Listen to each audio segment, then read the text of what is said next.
생체 인식 기술은 우리 삶을 편리하게 만들고 있지만 그 편리한 뒤에는 어두운 그림자도 존재한다. 이미지 등호 생성 생체 인식 기술은 우리 삶을 편리하게 만들고 있다.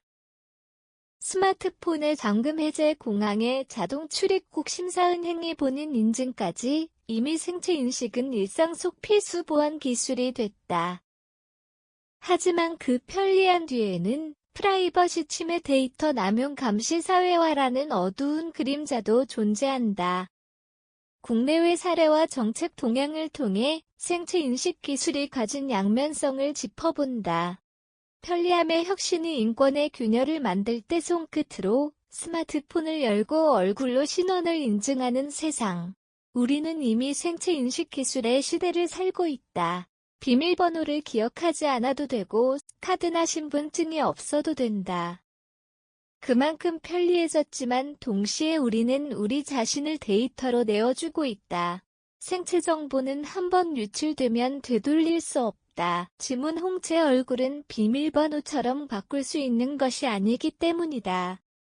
기술은 점점 더 정교해지고 있지만 그의 비례의 감시의 가능성도 확대되고 있다. 지금 우리는 보안의 혁신과 감시의 확장 사이 그 미묘한 경계 위에 서 있다.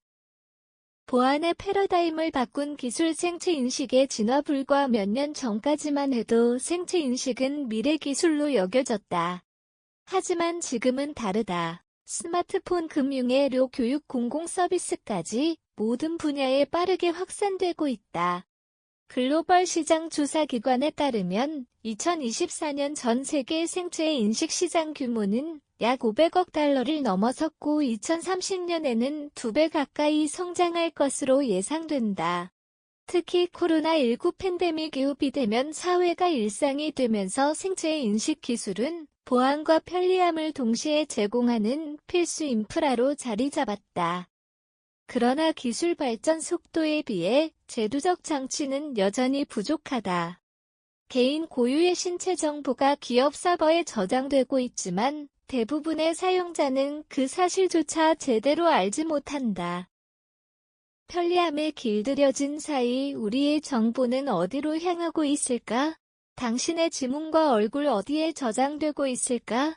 생체 인식 데이터는 일반적으로 중앙 서버나 클라우드에 보관된다.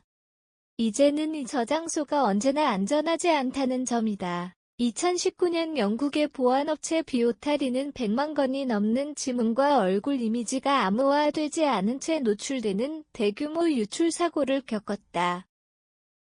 미국에서는 국경관리청 (CBP의) 하청업체가 해킹당해 출입자들의 얼굴 이미지가 외부로 유출되는 사건도 있었다. 한국에서도 우려는 크다. 공공기관과 민간기업이 생체 인식 시스템을 도입하면서 데이터의 보관 위치, 암호화 방식, 삭제 절차에 대한 명확한 기준이 부재하다는 지적이 잇따른다. 한국인터넷진흥원 (키사) 은 2023년 보고서를 통해 생체 정보의 비밀 수집, 교차, 매칭 등 비의도적 활용이 늘고 있다고 경고했다. 보안을 위한 기술이 통제의 도구로 바뀌는 건 순식간이다. 감시 사회 논란, 편리함의 대가인가 위험한 타협인가? 생체 인식 기술은 이제 개인 인증을 넘어 사회 통제의 도구로 확장되고 있다. 중국 일부 도시는 거리 곳곳에 안면 인식 카메라를 설치해 시민의 이동을 실시간으로 추적한다. 독일 정부는 최근 공공장소에서 촬영된 영상과 온라인 이미지를 결합해 개인을 식별할 수 있도록 하는 법안을 추진 중이다.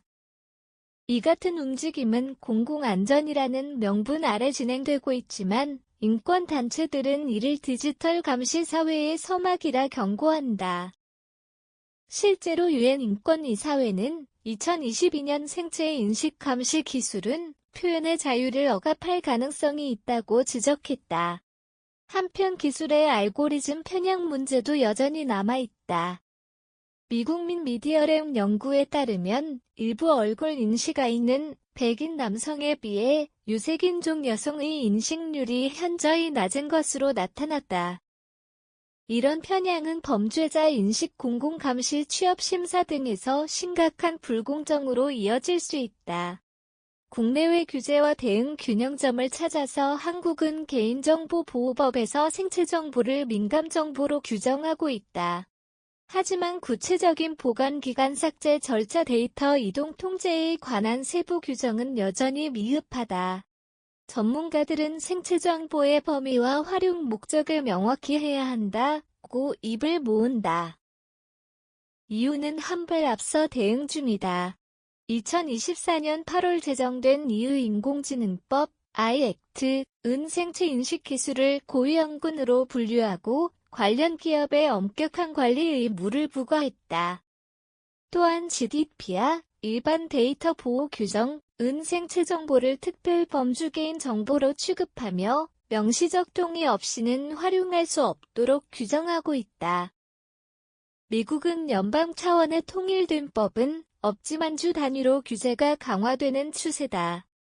특히 일리노이주의 비파 바이오메트릭 인포메이션 프라이버시 액트는 생체 정보를 무단 수집한 기업에 최대 1건당 $500,000의 벌금을 부과할 수 있도록 규정하고 있다. 결국 각국의 접근 방식은 다르지만 공통점은 하나다. 기술은 필요하지만 신뢰가 우선되어야 한다는 것이다. 기술은 인간을 위해 존재해야 한다. 이미지 등호 AI 생성 기술은 인간을 위한 것이어야 한다. 생체 인식 기술은 분명 보안의 혁신이다. 하지만 인권과 투명성이 결여된 혁신은 곧 위협이 된다.